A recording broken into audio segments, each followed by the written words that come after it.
Nifty के daily analysis में आपका बहुत बहुत स्वागत है। आज मार्केट ने फाइनली अपना क्लोज दिया है 24,836 पे, जो पिछले दिन के हिसाब से मार्केट लगभग आज 225 पॉइंट ऊपर आके बंद हुआ है।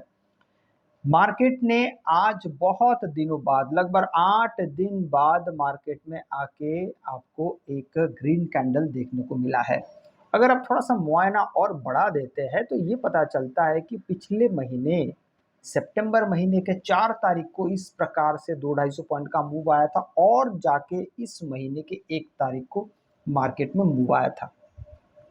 अगर आपको 2024 की बात अगर याद होगा तो सितंबर महीना ही था और महीने का 27-28 तारीख था और अक्टूबर महीने की शुरुआत में भी ये गिरावट जारी था। अगर आपको याद हो, मैं ज़रा सा आपको चीज़ें दिखा देता हूँ तो आपको अच्छा याद आएगा। इस एरिया को देखिए ज़रा, ये वही समय है, वही महीना है, सब कुछ वही है।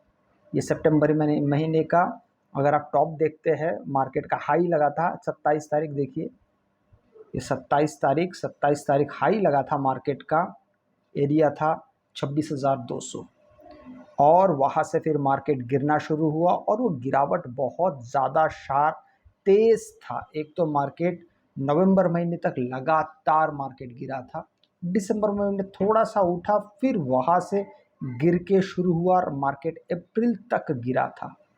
ये जो गिरावट था ना, ये इतना मैसिव गिरावट था। ये सितंबर 27 से लेके अप्रैल महीने के 4 तारीख तक मार्केट का जो ये तेज़ गिरावट, ये बहुत बहुत बहुत ज़्यादा तेज़ था। 26,200 से लेके मार्केट बिल्कुल 21,000 पे आ चुका था। लेकिन फिर मार्केट ने अपना काम दोबारा यहाँ पे संभाला और वहाँ से फिर मार्केट 25,000 तक तो मार्केट पहुँचा है।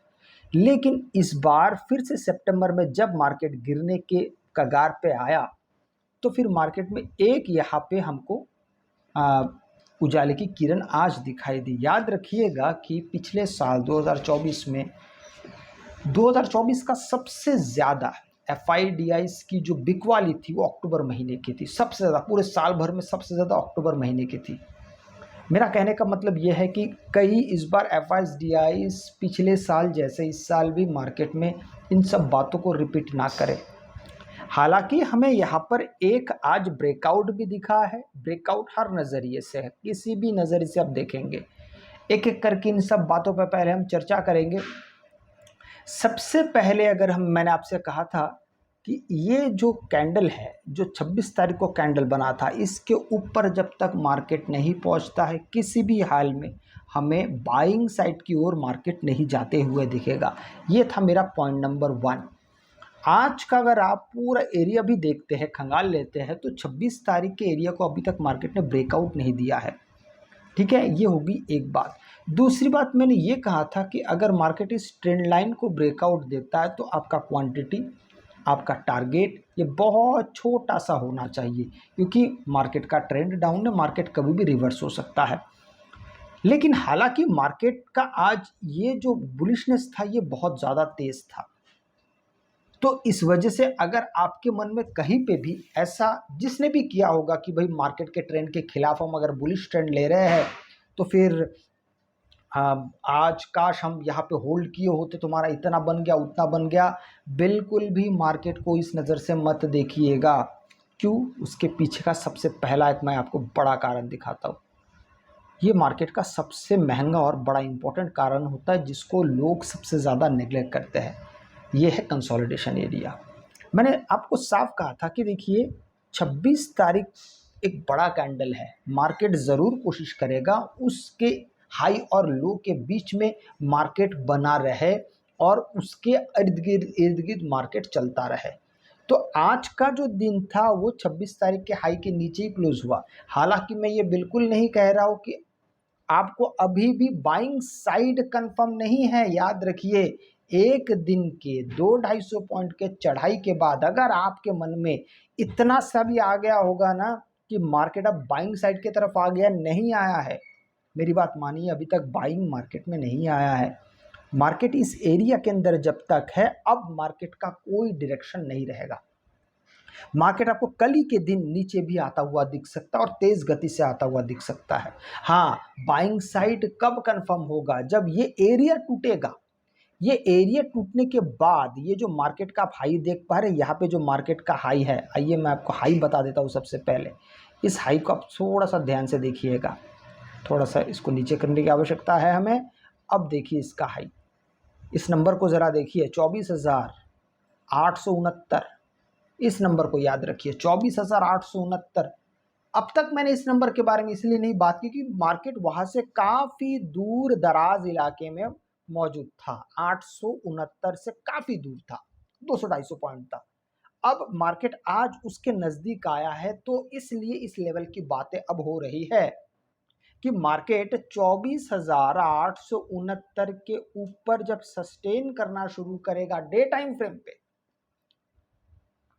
देखिए कल ऐसा नहीं कि मार्केट यहाँ से ऊपर जाएगा और यहाँ पे 15 मिनट के टाइम फ्रेम पे मार्केट अगर रुक भी जाता है तो फिर मार्केट में बाइंग आ जाएगा, नहीं होगा ऐसा। डे टाइम फ्रेम पे मार्केट अभी ऊपर जाने की दिशा में जब तक क्लोज नहीं करता है, मतलब इस लेवल के ऊपर मार्केट को रुकना पड़ेगा डे टाइम फ्रेम पे। पूरा दिन खत्म होने के बाद मार्केट अगर वहां पे ठहर जाता है तो ही यहाँ पे संभव है। यहाँ पे दो कारण हो सकते हैं, दो तरीके हो सकते हैं। मैं आपको पहला तरीका बताता हूँ। पहला तरीका ये है कि मार्केट अभी आपको एक तो बड़ा गैप अप खुल जाए, ये तो सबसे पहला तरीका है। ठीक है, मैं आपको कंसोलिडेशन एरिया सबसे पहले अगर एक ऐसा ही आर्टिफिशियल मैं आपको बना के दिखाता हूं, जो बना रहेगा उसको मुझे बार बार हटाने की भी आवश्यकता नहीं पड़ेगी।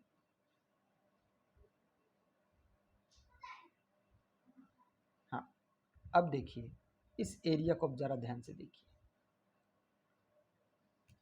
आपको समझ में आ गया होगा कि हमारे लिए ये एरिया क्या मायने रखेगा। अभी इस एरिया को हम जैसा है ना उसको वैसा ही रखेंगे, इसलिए क्योंकि अब मार्केट इसके इर्द गिर्द घूमने का पूरा प्रयास कर सकता है। यह है कंडीशन नंबर 1, कर सकता है, प्रोबेबिलिटी है। कल मार्केट आपको यहां से नीचे जाता हुआ दिख सकता है, क्योंकि ये जो लेवल है ना जहां से मार्केट आज थोड़ा बहुत जो रिवर्स होकर नीचे आया है, सच मानिए ये लेवल बहुत स्ट्रॉन्ग रेजिस्टेंस का काम कर रहा है। कौन सा? अगर आप देखेंगे तो जो 26 तारीख का हाई है 24,869, 69, ये रेजिस्टेंस है, ये बड़ा इंपॉर्टेंट लाइन है। इसके पास मार्केट अगर कल मान लेते हैं कि कल गैप अप खुलता है और फिर मार्केट नीचे की तरफ भी आता है, मैं उस चीज़ को मैं आपको 15 मिनट के टाइम फ्रेम पे बताता हूँ, आपको चीज़ें और ज़्यादा आसानी से समझ में आने लगे। अब देखिए मार्केट को, आज मार्केट क्या क्या किया। ये ट्रेंड लाइन को आपको याद ही होगा, ये वाला ट्रेंड लाइन लगातार मार्केट को बना के रखा था, उसके नीचे मार्केट प्रस्तुत था, मार्केट ने हर काम काज किया उसके नीचे। लेकिन आज के दिन मार्केट ने क्या किया जरा देखिए, मैं थोड़ा सा आप इसको बड़ा कर देता हूं। पहला कैंडल एक बुलिश कैंडल है और मैंने आपको साफ कहा था कि ये जो एरिया है इस एरिया के अंदर बेहतर होगा कि आप शांत बैठे, लेकिन फाइनली मार्केट ने सेकंड कैंडल पे ही ब्रेकआउट दे दिया। पर ब्रेकआउट दो कैंडल से होता है, किसी भी जगह पे किसी भी ट्रेंड लाइन को या किसी भी बॉटम या सपोर्ट या रेजिस्टेंस को या किसी भी टाइम फ्रेम पे दो कैंडल से ब्रेकआउट या ब्रेकडाउन होता है। तो ये पहला कैंडल था, ये सेकंड कैंडल था, मतलब मार्केट ने आपको यहाँ पर ब्रेकआउट दे दिया है, फिर आप कैंसिल हो जाएगा इस लाइन के नीचे। अब यहां से मार्केट जब कोई ट्रेंड लाइन को तोड़ता है, इसमें कोई शक नहीं, जब ट्रेंड लाइन टूटता है तो मार्केट बहुत तेज भागता है, ठीक है। लेकिन अगर वो ट्रेंड की तरफ हो तो फिर बात अलग होगा, लेकिन मार्केट लगातार डाउन ट्रेंड में है तो यहाँ पे बुद्धिजीवी लोग कभी भी बड़े टारगेट के पीछे कभी भी नहीं भागेंगे। यहाँ पे वो छोटे प्रॉफिट के साथ बाहर निकल जाएंगे, भले ही मार्केट फिर दौड़ता रहे ना 100 किलोमीटर और, कोई फर्क नहीं पड़ता है। अब चीज को जानिए और समझिए। अब आज तो ये समझ में आ गया कि मार्केट का एक बहुत तेज लाइन, अब देखिए ये वाला ट्रेंड लाइन अब काम का नहीं रहेगा, लेकिन यहाँ पे एक ट्रेंड लाइन और बन चुका है। मैं आपको बताता हूँ वो ट्रेंड लाइन कहाँ बना है।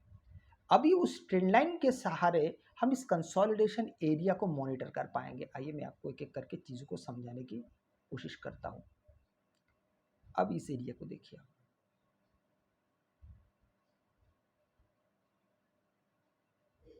इस एरिया को देखिए,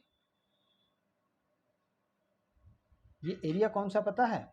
ये एरिया वही है जिसको, माफ कीजिएगा थोड़ा सा नीचे आ गया है, हाँ अब ठीक है, अब ठीक है। अब देखिए ये वही एरिया है जिसको मार्केट ने क्या किया है, इस सपोर्ट लाइन, ये जो ट्रेंड लाइन आज निर्माण हुआ है उसके इर्द गिर्द बन के मार्केट ऊपर गया है, इसमें कोई डाउट नहीं है। चलिए अब कल के दिन बहुत सारी बातों को मार्केट ध्यान में रखेगा। क्या क्या? कि अगर कल गैप डाउन ओपन होता है, या फर्ज करिए कि ये बहुत छोटी से, जैसे देखिए अगर मार्केट साइडवेज ओपन होता है, सबसे पहले हम साइडवेज की बात करते हैं, तो साइडवेज का एरिया ऐसा नहीं कि एकदम से छोटा है, करीबन ये भी आपको 30-40 पॉइंट का एरिया दिखाई दे रहा है। देखिए ज़रा आप ये इस एरिया को देखिए, इस एरिया का मतलब है कल कल तो छुट्टी है, लेकिन इस एरिया के अंदर मार्केट अगर खुलता है तो पहले ये मार्केट तोड़ने की कोशिश करेगा, अगर नहीं टूटा है तो फिर मार्केट ऊपर जाने की कोशिश करेगा। कुल मिला के आप इस एरिया को याद रखिएगा, कौन सा? 24,869 से लेके नीचे का जो ये एरिया रहेगा, ये वाला एरिया, इस एरिया को आप ध्यान दीजिए, 821, 24,821, इतने एरिया के अंदर मार्केट कहीं पे भी खुलता है, क्योंकि देखिए यही से कंसोलिडेशन लास्ट में, लास्ट घंटे में, लास्ट एक घंटे में मार्केट यहाँ पे आके एक रुका था। यहाँ पे अगर देखेंगे तो 4 कैंडल बना हुआ है, मार्केट यहाँ पे कंसोलिडेट करने की कोशिश किया था। तो इसी कंसोलिडेशन एरिया में मार्केट अगर आपको दोबारा खुलता हुआ दिखता है, कब? 3 तारीख को, तो फिर वेट करना पड़ेगा, क्योंकि ये एरिया काफ़ी स्ट्रांग रहेगा, और ये एरिया जब टूटेगा तो फिर मार्केट दोबारा सेलिंग प्रोसेस में चला जाएगा, सेलिंग में जाएगा। हम बाइंग की बात अभी भी नहीं कर रहे हैं, बाइंग सिर्फ और सिर्फ ब्रेकआउट पे होता है, ये ब्रेकआउट है, ये ब्रेकआउट जब मार्केट दे देगा तब फिर जाके बाइंग की बातें बनेगी। हाँ, ऐसा हो सकता है कि मार्केट इसके ऊपर अगर आधा घंटा रुक जाएगा तो फिर बातें बन सकती, बिल्कुल हो सकता है, ये संभव है। ऐसे कई बार देखे गए हैं कि मार्केट बहुत बड़ी एरिया को, जब मार्केट 15 मिनट के टाइम फ्रेम पे भी अगर ब्रेकआउट देता है तो फिर मार्केट वहां से अच्छा खासा ऊपर जाता है, लेकिन कंडीशन वही होती है, पता है आपको, मैं सच सच बताता हूँ, आपका क्वांटिटी उस दिन भी कम रहता है, आपका टारगेट भी छोटा होना चाहिए, क्योंकि डे टाइम फ्रेम पे मार्केट ने ऊपर क्लोज नहीं किया है, मतलब इस एरिया में डे टाइम फ्रेम पे क्लोज होना बड़ा ज़रूरी है, क्योंकि ये सब एरिया ना सेलर से भरा हुआ होता है। होता क्या है, ज़्यादातर मान लीजिए मार्केट गैप अप ओपन हुआ, पहला कैंडल ऊपर गया और अगली कैंडल से फिर मार्केट नीचे गिरना शुरू हो जाता है, ऐसा हमने कई बार देखा है।